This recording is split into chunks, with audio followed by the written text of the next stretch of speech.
Assalamualaikum warahmatullahi wabarakatuh. Halo semuanya, perkenalkan nama saya Bilqis Nurhaliza dari Program Studi Pendidikan Teknologi Informasi Fakultas Keguruan dan Ilmu Pendidikan Universitas Muhammadiyah Tasikmalaya. Pada video ini saya akan memenuhi salah satu tugas saya dalam mata kuliah Kurikulum dan Perencanaan Pembelajaran. Video yang akan saya sampaikan mengenai evaluasi pengembangan kurikulum. Evaluasi adalah suatu tindakan pengendalian, penjaminan, dan penetapan mutu terhadap suatu sistem berdasarkan pertimbangan dan kriteria tertentu sehingga bentuk akuntabilitas. Penyelenggaraan kegiatan dalam rangka membuat suatu keputusan. Dalam evaluasi, pengukuran tidak lagi merupakan bagian integral ataupun suatu langkah yang harus ditempuh. Pengukuran hanya merupakan salah satu langkah yang mungkin dipergunakan dalam kegiatan evaluasi, sedangkan penilaian dan evaluasi memiliki persamaan dan perbedaan. Persamaannya adalah keduanya mempunyai pengertian menilai atau menentukan nilai sesuatu, sedangkan perbedaannya adalah terletak pada ruang lingkup dan pelaksanaannya.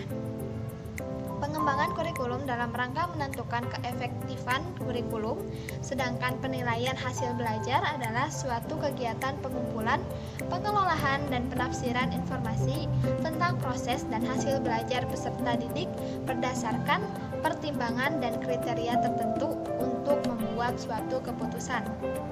Evaluasi dan penilaian lebih bersifat komprehensif yang meliputi pengukuran, sedangkan tes merupakan salah satu alat pengukuran. Dalam kegiatan bimbingan, misalnya, tujuan evaluasi adalah untuk memperoleh informasi secara menyeluruh mengenai karakteristik peserta didik sehingga dapat diberikan bimbingan dengan sebaik-baiknya. Objek evaluasi kurikulum dapat dilihat dari berbagai segi, yaitu pertama, dimensi kurikulum mencakup dimensi rencana, dimensi kegiatan, dan dimensi hasil. Selanjutnya, komponen-komponen kurikulum mencakup tujuan, isi, proses, dan evaluasi. Yang selanjutnya yaitu tahap-tahap pengembangan kurikulum. Prosedur yang dilakukan adalah sebagai berikut. Pertama, merumuskan tipe dan jenis mata pelajaran atau program yang sekarang sedang disampaikan. Selanjutnya, menetapkan program yang dibutuhkan.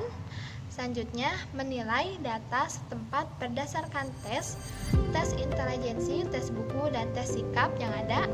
Selanjutnya, menilai riset yang ada, baik setempat maupun riset tingkah nasional yang sama atau berhubungan.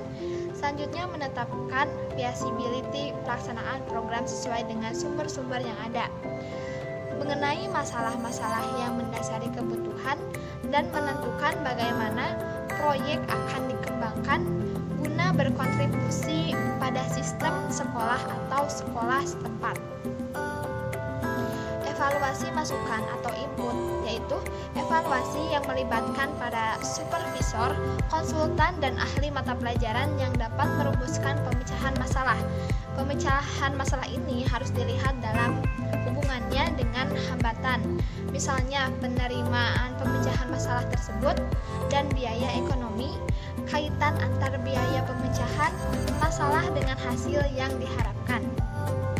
Jadi, evaluasi masukan menuju ke arah pengembangan berbagai strategi dan prosedur yang dalam pembuatan keputusannya sangat dibutuhkan informasi yang sangat-sangat akurat.